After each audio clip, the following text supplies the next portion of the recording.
Sitwasyon sa ika-4 na araw ng pagbabalik eskwela sa Bangalda National High School. Ating alamin sa live report ni Sandy Salvacio. Sandy? Chris, narito ako ngayon sa Bangalda National High School kung saan pasado alas 5 ng hapon.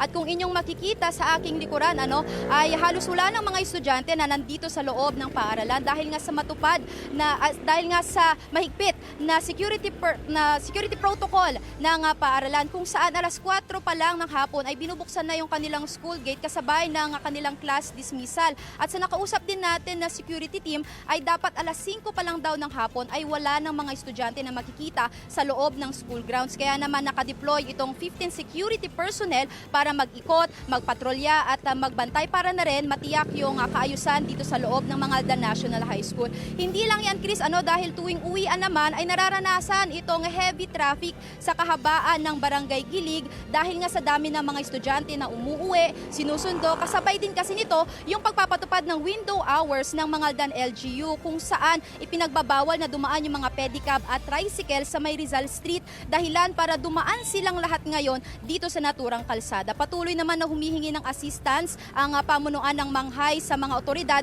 para magmando dito sa traffic congestion. Quick update naman tayo, Chris, sa bilang ng mga estudyante dito sa Manghay.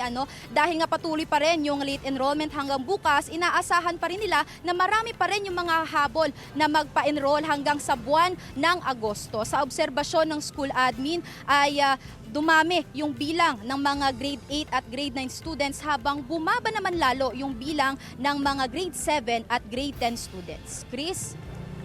Maraming salamat, Sandy Salvacio.